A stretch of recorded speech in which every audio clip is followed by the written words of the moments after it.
Weeks ago on July 2nd, I went in for a routine prenatal appointment at 10 weeks. It was a deeply wanted pregnancy. We had a name picked out, we had sonograms on our fridge, we knew it was a girl, but at the appointment, there was no heartbeat. She had died. The moment the ultrasound stopped, I panicked. My first thought wasn't just grief, but it was fear. I blurted out, will I be able to have a D&C? Because in Texas, even in a moment like that, I didn't know I would be allowed to get the care that I needed. My doctor gently said yes, because there's no heartbeat. And just like that, the most devastating news of my life had to code switch from medical counsel to navigating Texas law to determine whether and how I could safely move forward. What should have been a heartbreaking but straightforward medical procedure to prevent infection and remove the pregnancy turned into an even bigger nightmare because they needed more documentation to confirm it wasn't an abortion. I asked if it was because of Texas law, and the pharmacist said yes. It was on me to convince strangers that yes, my baby was gone, all to get access to basic, safe care that should have been mine without a fight. But to offer it so casually, like returning a product to a store.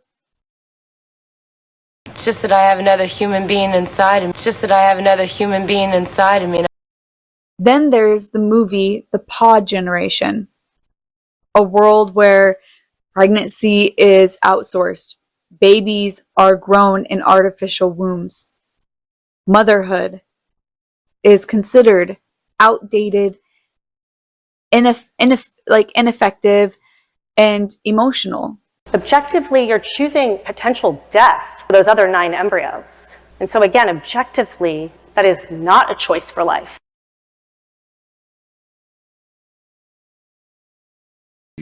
If I die, you are forgiven. Such is the rule of honor.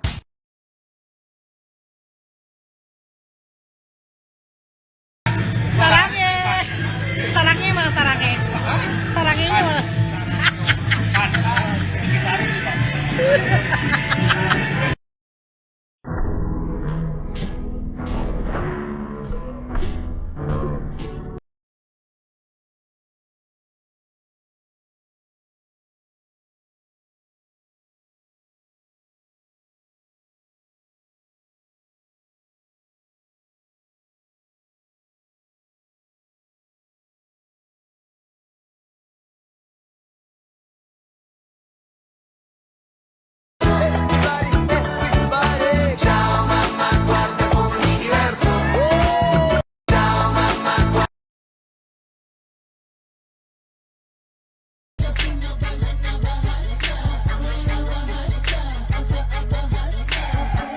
You've watched any of my other cat videos, you know that I start always with the nail trim, because if they get crazy on you, they're not going to be able to scratch you up as bad.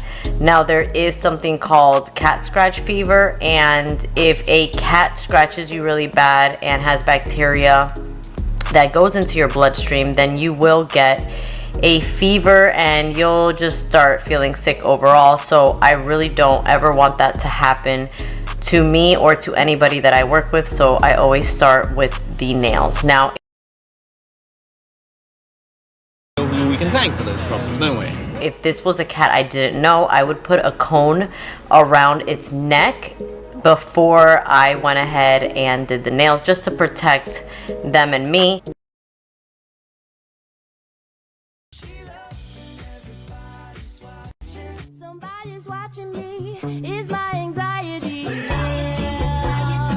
When we talk about reproductive rights, is the basics of it. Our female part of the world choice to decide whether or not and how they will have family and children. The right to decide what our bodies are able to do, when we want, with whom, and so on. President Trump talking about how he wants to make IVF free for everyone.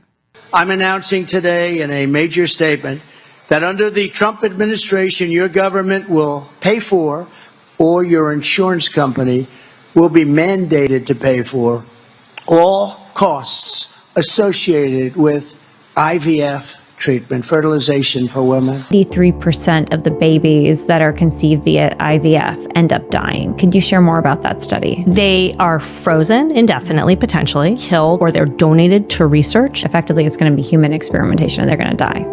Yes. It's $60,000 on average to achieve one live birth for IVF. IVF treatment.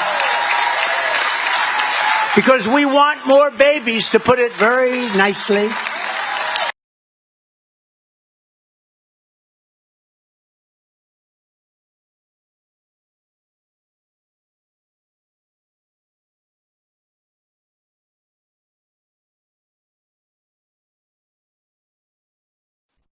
That's not fiction. That's where we're going. Because we've made real motherhood too inconvenient for the culture to care about. Because it doesn't just begin at conception. It doesn't end at birth. But here in the West, we treat the womb like a transaction, the family like a performance. You want to be pro-life? Then be pro-rest. Be pro-meals, pro-mental health, pro-paid leave, pro-safe housing. If your version of life stops at birth, you are not pro-life. You are pro-control, pro-moral theatrics, pro-suffering in private so we don't have to witness it.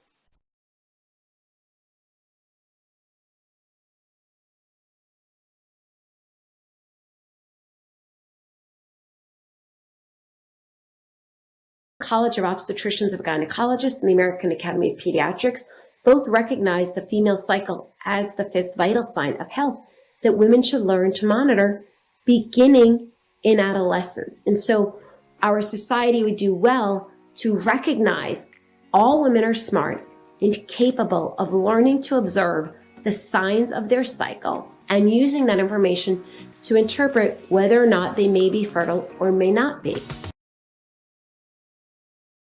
Once you realize that you can't get pregnant every single day, it's like, why am I taking a pill every day if it's not even a possibility every day? Do you know what I'm saying? So once I realized that, I was like, you know what? But like, I feel like doctors are so quick to be just like, yeah, and like not even like tell you like the risks, because after looking at the risks, like if you go on the internet, like there are tons of women who like have liver tumors and like growths in their livers attributed from long-term use of birth control. Like it's not even like, oh, it's a chance that it was caused. Like it was like, no, it's like a direct link. As you read, it's like, oh, like strokes and high blood pressure, stuff like that. The liver stuff isn't talked about that much, and that's what really scared me. I was like, I'm having liver issues. Liver problems linked with oral contraceptives or birth control. So I was like, you know what, this is a no-brainer. I'm going to get off the pill. I'm not going to think about it. Maybe this will help me, and maybe this will help my digestion. Because I didn't really realize like how much your liver impacts your digestion and vice versa. So I was like, you know what, I'm gonna just go off the pill and see what happens. And so I stopped taking the pill. I stopped taking it cold turkey. My doctor didn't say, oh, you should go off the pill. I just told them that I was thinking about doing it anyway, and then I went off of it.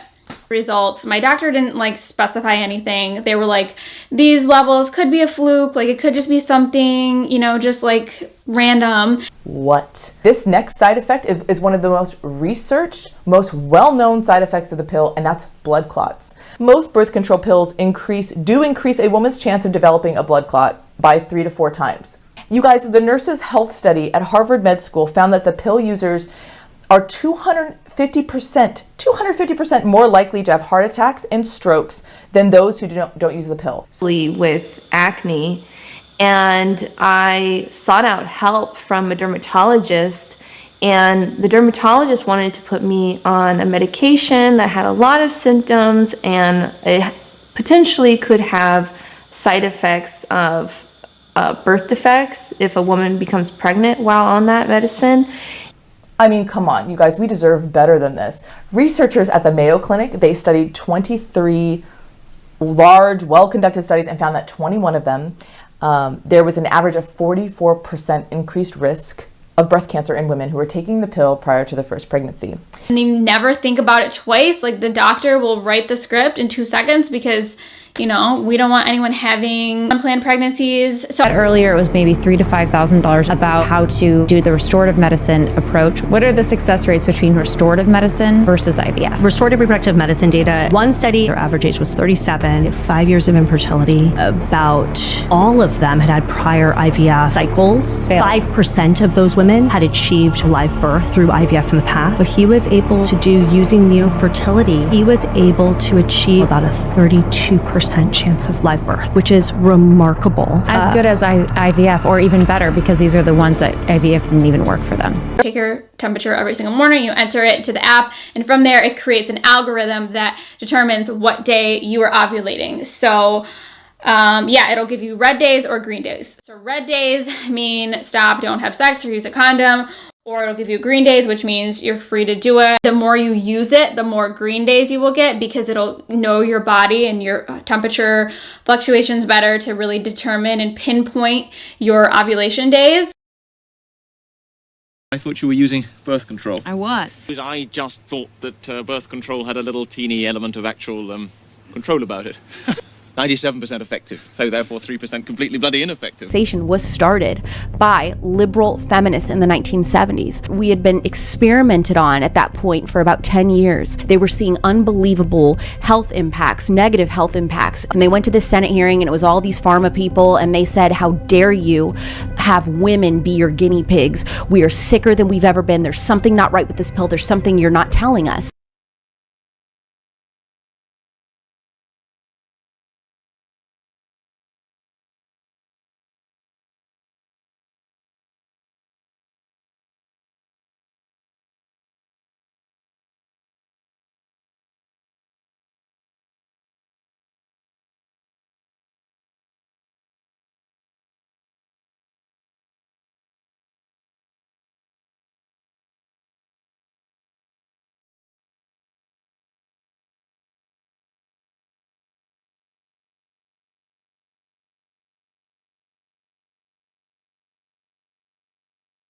For your slogans.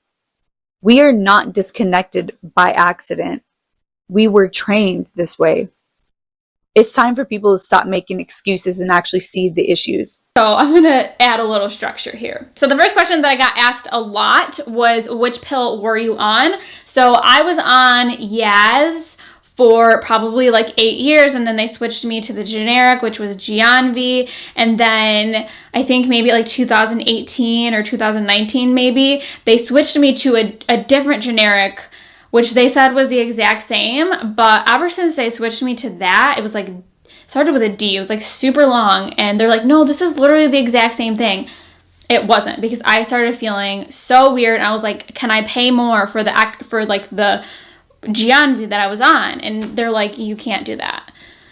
But that one started making me feel weird, and I feel like maybe that was what kind of like started it all. But I never did the like NuvaRing or whatever, or a shot or anything like that, the patch. I'd always been on the pill, and I tried different pills throughout the years, but those were the ones that I was like on for the most part that I would go back to. So it's like the one that has like 24 pills and then 4 like placebo ones at the end. Another study, women who use the pill for 5 to 9 years have twice the risk of cervical cancer and 3 times the risk if they're using it for over 10 years. And although the risk of uterine cancer and ovarian cancer go down on the pill, there are 6 times more breast cancer in women than uterine and ovarian cancer combined. And that's the reality for many people. And she wanted me to get on birth control, and I insisted that I'm not sexually active. I have no need for that.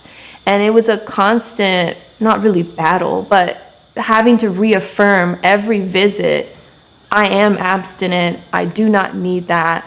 And I'm glad that this is before I even knew and really understood all the harms of birth control. I'm just glad that I knew I just don't need that in my life. And I'm glad I rejected that. So again, I just gave birth. And I'm speaking now because I don't want to do this dance of silence anymore, and I don't want any other woman to have to do it. We cannot claim to love life and leave its creators to die in the shadows. a re-echoing of consciousness into form.